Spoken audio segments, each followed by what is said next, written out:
bulan Mei, tanggal 5 Mei itu pas hari ulang tahun saya.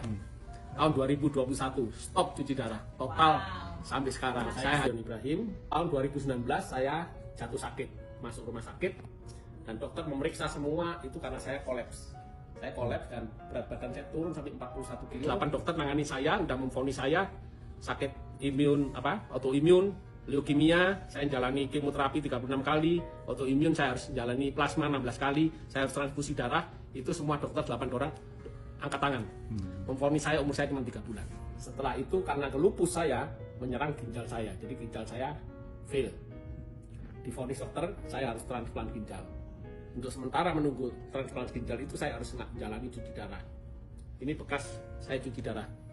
Ya ini fistula yang dipasang di ini. Sebelumnya di dada sini. Ya, itu saya 4 kali cuci darah 1 minggu. Ini saya ditunjuk ini. Ini produk Jepang. Ya, buatan farmasi Jepang. Setelah 3-4 bulan saya baru mulai kencing. Saya tidur enak, pup enak. Akhirnya saya terus waktu setelah 7 bulan minum ini, itu dari kreatin saya 14 itu baru turun cuma 12, sedikit 12 ya. Jadi fungsi ginjal saya masih sekitar 5%. Awalnya 3% naik aja sedikit, tapi saya nggak putus asa karena badan saya merasa sehat. Warna kulit saya jadi cerah merah gitu, terus gatal-gatal ini mulai hilang. Saya terusin minum ini karena merasa sehat, terus minum. Akhirnya dari bulan ke bulan itu turun pelan-pelan tuh kreatin, turun pelan-pelan. Karena itu turun pelan-pelan, makanya saya berani ngomong sama dokter, dok saya kan 4 kali cuci darah seminggu, saya minta dikurangi. Nah, awalnya dokter nggak mau, tapi karena saya maksa, dokter kasih saya 3 kali seminggu. Kira-kira selama 3-4 bulan, itu turun lagi, kreatin saya mulai turun. Akhirnya setelah setahun lebih, saya minta 2 kali cuci darah. Nah dokternya sebenarnya agak marah, tapi dia bilang ya karena ginjalmu ternyata makin baik gitu. Setahun setengah lebih itu.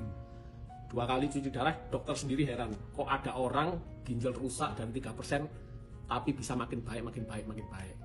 Ya saya nggak cerita tentang ini sama dokter, tapi saya terus minum ini sampai satu saat hampir 2 tahun saya tetap ngotot, dok aku minta 1 kali cuci darah. Nah, dokter pertama tidak mengizinkan, tapi dia bilang oke, saya coba selama 1 bulan. Kalau orang udah cuci darah sekali makin parah bisa 2 kali, bisa 3 kali. Tapi saya terbalik, dari 4 kali bisa 3 kali, bisa 2 kali, bisa 1 kali. Nah waktu kedua kali, waktu tinggal 2 kali seminggu itu saya minta sekali. Dikurangi, dicoba 1 bulan, dites darah saya ternyata stabil. Walaupun belum turun drastis, tapi stabil. Udah mulai 3, kreatin saya jadi 3, 3,2, 3,1, 2,9. Terus naik turun itu selama kira-kira 2-3 bulan. Nah dari situ selama berapa bulan saya 1 kali cuci darah. Ada suster yang nurse-nya bilang sama saya, kamu lebih baik cari second opinion. Nah, karena saya sekarang udah 1 kali cuci darah, saya pergi ke dokter yang awal di sini. Dokter yang di sini kaget. Dia kira saya sudah mati. Waktu saya datang ke sana dia, ini benar Gideon, ini benar Gideon. Iya benar dok, ini saya Gideon. Sorry ya, tak kira kamu sudah mati dulu. Nah ternyata saya makin sehat. Akhirnya dokter, oke, saya cek darahmu. Cek semua, darah semua dicek.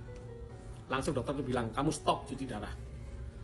Kamu harus bilang sama dokter yang di sini untuk minta stop cuci darah. Waktu saya ngomong sama dokter sini ngamuk, marah, setengah mati.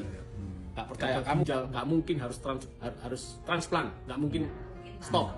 1 hari waktu saya cuci darah, waktu mau ditancepin sini jarumnya, itu kepala rumah sakitnya bilang, tunggu, stop. Tanya kenapa kok saya harus stop ini. Oke, kamu pulang aja. Saat itu saya kaget. Bener pulang, no more, nggak usah kembali lagi. Saya langsung teriak haleluya.